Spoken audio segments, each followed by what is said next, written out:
Hello everyone. आप सभी को आज के इस हिंदी विषय के पाठ्य योजना में एक बार फिर से बहुत बहुत स्वागत है। आज की इस पाठ्य योजना में हम देखेंगे हिंदी विषय की पाठ्य योजना और उप विषय है व्याकरण। तो चलिए दोस्तों शुरू करते हैं आज का पाठ्य योजना। सबसे ऊपर आप देख सकते हैं हिंदी विषय की पाठ्य योजना संख्या 50 लिखी हुई है। यहाँ पर आपको पाठ्य योजना संख्या लिखनी होती है। जितनी भी संख्या आपके पाठ्य योजना की होगी उसके बाद विद्यालय का नाम लिखेंगे। आप जिस विद्यालय में पढ़ाने के लिए जाएंगे उस विद्यालय का नाम यहाँ पर मेंशन करेंगे। उसके बाद छात्र अध्यापक अथवा छात्र अध्यापिका का नाम लिखेंगे। यदि आप पुरुष हैं तो छात्र अध्यापक का नाम लिखेंगे और यदि आप महिला हैं तो छात्र अध्यापिका का नाम लिखेंगे। ठीक है। उसके बाद कालांश मेंशन करेंगे। कालांश यानी कि पीरियड, आप जिस भी पीरियड में पढ़ाने के लिए जाएंगे उस पीरियड के यहाँ पर मेंशन करेंगे। उसके बाद है कक्षा, कक्षा है 5। विषय है तो आज का विषय है हिंदी। प्रकरण है तो आज का प्रकरण है संज्ञा के भेद। ठीक है। उसके बाद है अवधि, अवधि है 45 मिनट। किसी किसी विद्यालय में 35 मिनट या 40 मिनट भी होता है, तो आप अपने विद्यालय के हिसाब से देख लीजिएगा। उसके बाद दिनांक मेंशन करेंगे। ठीक है। यहाँ पर दिनांक इसलिए लिखा जाता है क्योंकि जो भी आपका एग्जामिनर फाइल चेक करता है फ्यूचर में तो उन्हें पता चलता है कि आप किस विषय को किस दिन पढ़ाने के लिए गए थे। ठीक है। तो दोस्तों ऐसे बहुत सारे वीडियो पाने के लिए आप इस चैनल को सब्सक्राइब कर लीजिए और आप किसी विषय का लेसन प्लान चाहते हैं तो कमेंट बॉक्स में कमेंट करके ही बता सकते हैं। और इस विषय के अलावा यदि आपको किसी दूसरे विषय की भी लेसन प्लान चाहिए हो तो आप इस चैनल के प्लेलिस्ट में जाकर देख सकते हैं। तो चलिए आगे बढ़ते हैं। उसके बाद आता है सामान्य उद्देश्य। सामान्य उद्देश्य विषय संबंधित होता है, तो यहाँ पर आप हिंदी विषय को ध्यान में रखकर लिखेंगे। सामान्य उद्देश्य में विषय और उप विषय पढ़ाने से बच्चों में किन किन चीज़ों का विकास होगा वो सब इसमें लिखना होता है। इसमें मिनिमम आप 4 से 5 पॉइंट लिख सकते हैं या मैक्सिमम 8 से 10 पॉइंट लिखा जा सकता है। तो देखिए पहला पॉइंट में लिखेंगे छात्रों में हिंदी मातृभाषा के प्रति रुचि विकसित करना। दूसरा पॉइंट में लिखेंगे छात्रों के शब्द भंडार में वृद्धि करना। तीसरा पॉइंट में लिखेंगे छात्रों को व्याकरण के व्यवहारिक पक्ष पर बल देना। और चौथा पॉइंट में लिखेंगे छात्रों को शुद्ध भाषा बोलने और लिखने की प्रेरणा प्रदान करना। ठीक है। उसके बाद आता है विशिष्ट उद्देश्य। विशिष्ट उद्देश्य कुछ ऐसे उद्देश्य जो कि टॉपिक से रिलेटेड उद्देश्य होता है, यानी कि छात्र अध्यापक के द्वारा छात्रों को पढ़ाने के बाद छात्रों में क्या क्या बिहेवियर में चेंज आएंगे और उनमें किन किन चीज़ों का विकास होगा वो हमारे विशिष्ट उद्देश्य के अंदर इंक्लूड होते हैं। ठीक है। इसमें मिनिमम आप 3 पॉइंट लिख सकते हैं या मैक्सिमम 4 से 5 पॉइंट लिखा जा सकता है। तो देखिए पहला पॉइंट में लिखेंगे छात्र संज्ञा की परिभाषा जानने में सक्षम होंगे। दूसरा पॉइंट में लिखेंगे छात्र संज्ञा के भेदों को जानने में सक्षम होंगे। ठीक है। तीसरा पॉइंट में लिखेंगे छात्र संज्ञा के उदाहरणों को समझ सकेंगे।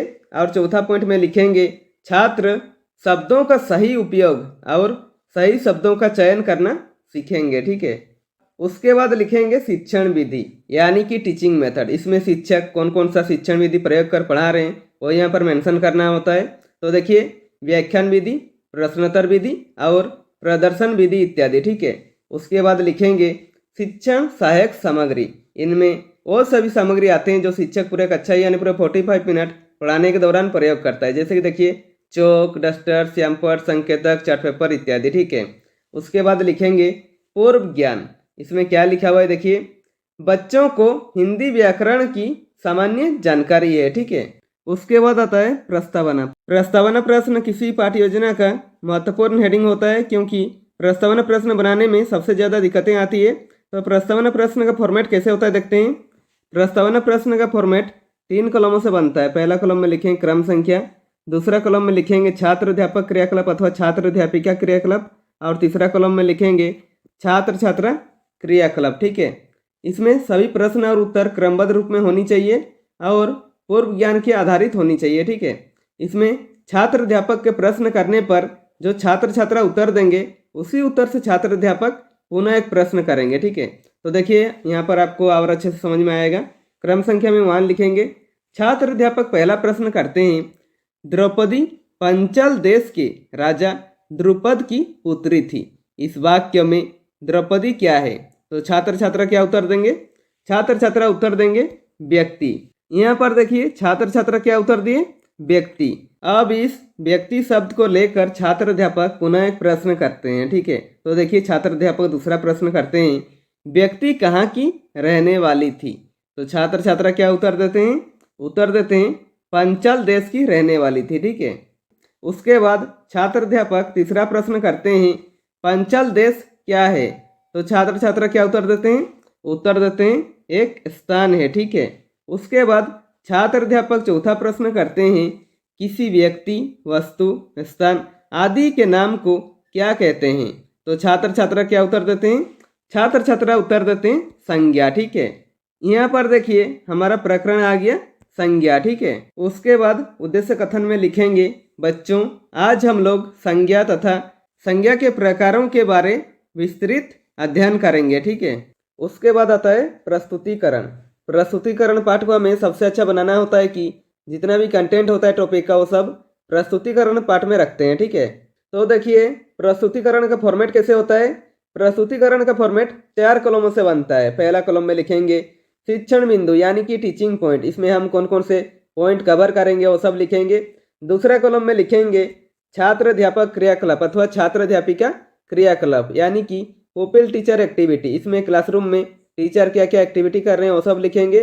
तीसरा कॉलम में लिखेंगे छात्र छात्रा क्रियाकलाप और चौथा कॉलम में लिखेंगे श्यामपट कार्य। ठीक है, तो सबसे पहले शिक्षण बिंदु पर लिखेंगे संज्ञा की परिभाषा। ठीक है, और इसके बारे में छात्र अध्यापक जो बताएंगे वो छात्र अध्यापक क्रियाकलाप पर लिखेंगे। तो देखिए क्या बताते हैं, हेडिंग देंगे संज्ञा की परिभाषा। ठीक है, और इसमें क्या बताते हैं, देखिए किसी व्यक्ति, वस्तु, स्थान, द्रव्य, भाव का ज्ञान कराने वाले शब्द को संज्ञा कहते हैं। ठीक है, उदाहरण में देखिए व्यक्ति जैसे कि राम, मोहन, सीता। वस्तु में देखिए जैसे कि मेज, पुस्तक, कलम। स्थान में देखिए अयोध्या, काशी, रांची इत्यादि। द्रव्य में देखिए जैसे कि पानी, दूध। भाव में देखिए प्रेम, घृणा, दुख इत्यादि। ठीक है, और छात्र छात्रा क्रियाकलाप पर लिखेंगे छात्र छात्रा ध्यानपूर्वक सुनेंगे तथा समझेंगे। और श्यामपट कार्य पर छात्र अध्यापक जो पढ़ा रहे हैं उसे शॉर्ट में लिख दीजिएगा ताकि जो बच्चे ध्यान से सुन नहीं रहे उन्हें भी अच्छे से समझ में आ जाए। तो हेडिंग देंगे संज्ञा की परिभाषा और इसमें लिखेंगे किसी व्यक्ति, वस्तु, स्थान, द्रव्य, भाव का ज्ञान कराने वाले शब्द को संज्ञा कहते हैं। उदाहरण में देखिए व्यक्ति जैसे कि राम, मोहन, सीता। वस्तु में देखिए मेज, पुस्तक, कलम।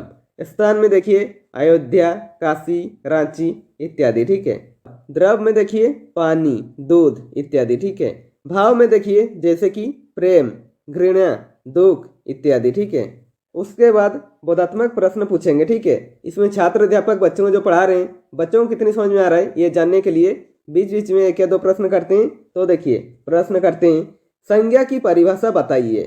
तो छात्र छात्रा क्या उत्तर देते हैं?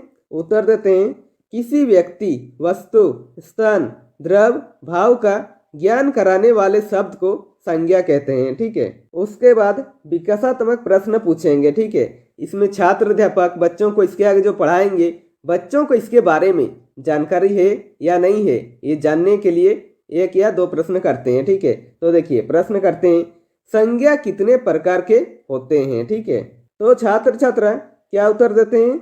छात्र छात्रा कोई उत्तर दे नहीं पाते हैं और मौन रहते हैं, यानी कि ये क्या हो जाएगा?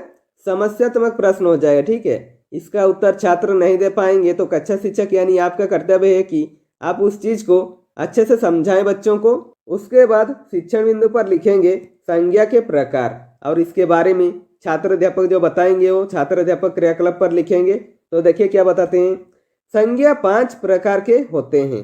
पहला जातिवाचक संज्ञा, दूसरा व्यक्तिवाचक संज्ञा, तीसरा समूहवाचक संज्ञा, चौथा द्रव्यवाचक संज्ञा और पांचवा है भाववाचक संज्ञा। ठीक है, और छात्र छात्रा क्रियाकलाप पर लिखेंगे छात्र छात्रा ध्यानपूर्वक सुनेंगे तथा समझेंगे और संज्ञा के प्रकार को चार्ट पेपर के माध्यम से या श्यामपट कार्य पर इस तरह बच्चों को समझाएंगे। ठीक है, ताकि बच्चों को भी अच्छे से समझ में आ जाए। तो लिखेंगे संज्ञा के प्रकार, पहला में लिखेंगे जातिवाचक संज्ञा, दूसरा है व्यक्तिवाचक संज्ञा, तीसरा है समूहवाचक संज्ञा, चौथा है द्रव्यवाचक संज्ञा और पांचवा है भाववाचक संज्ञा। ठीक है, इस तरह आप डायग्राम बनाकर बच्चों को समझा सकते हैं ताकि बच्चों को भी पढ़ने में रुचि हो। ठीक है, अब एक एक करके इन पांचों को डिस्कस करेंगे। ठीक है, सबसे पहले शिक्षण बिंदु पर लिखेंगे जातिवाचक संज्ञा और इसके बारे में छात्र अध्यापक जो बताएंगे वो छात्र अध्यापक क्रियाकलाप पर लिखेंगे। तो देखिए क्या बताते हैं, जातिवाचक संज्ञा जो नाम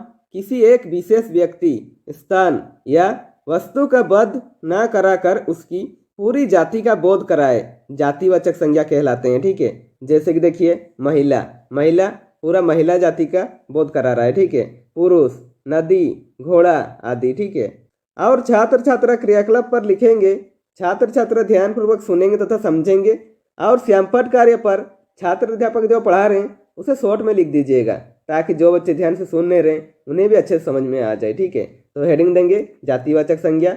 उदाहरण में लिखेंगे महिला, पुरुष, नदी, घोड़ा आदि। ठीक है, उसके बाद शिक्षण बिंदु पर लिखेंगे व्यक्तिवाचक संज्ञा, और इसके बारे में छात्र अध्यापक क्या बताते हैं। देखिए, जिस शब्द से किसी वस्तु या व्यक्ति का बोध हो उसे व्यक्तिवाचक संज्ञा कहते हैं। जैसे कि देखिए नेहा, श्याम, भारत, गंगा, बाइबिल, ये सभी व्यक्तिवाचक संज्ञा में आते हैं। ठीक है, और छात्र छात्रा क्रियाकलाप पर लिखेंगे। छात्र छात्रा ध्यानपूर्वक सुनेंगे तथा अपनी उत्तर पुस्तिका में लिखेंगे। ठीक है, और श्यामपट कार्य पर लिखेंगे व्यक्तिवाचक संज्ञा, हेडिंग देंगे। उदाहरण में लिखेंगे नेहा, श्याम, भारत, गंगा, बाइबिल आदि। ठीक है, उसके बाद शिक्षण बिंदु पर लिखेंगे समूहवाचक संज्ञा, और इसके बारे में छात्र अध्यापक क्या बताते हैं। देखिए, जिन शब्दों से एक पूरे समूह या समुदाय का बोध होता है उसे समूहवाचक संज्ञा कहलाते हैं। जैसे कि देखिए बाजार, पुस्तकालय, सेना, दल आदि। ठीक है, और छात्र छात्रा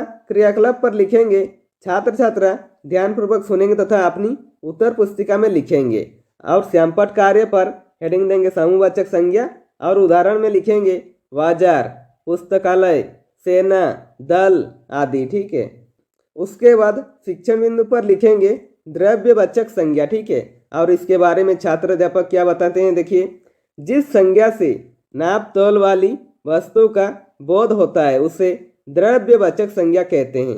जैसे कि देखिए लोहा, सोना, चांदी, दूध, पानी, तेल आदि। ठीक है, और छात्र छात्रा क्रियाकलाप पर लिखेंगे। छात्र छात्रा ध्यानपूर्वक सुनेंगे तथा अपनी उत्तर पुस्तिका में लिखेंगे। ठीक है, और श्यामपट कार्य पर हेडिंग देंगे द्रव्यवाचक संज्ञा।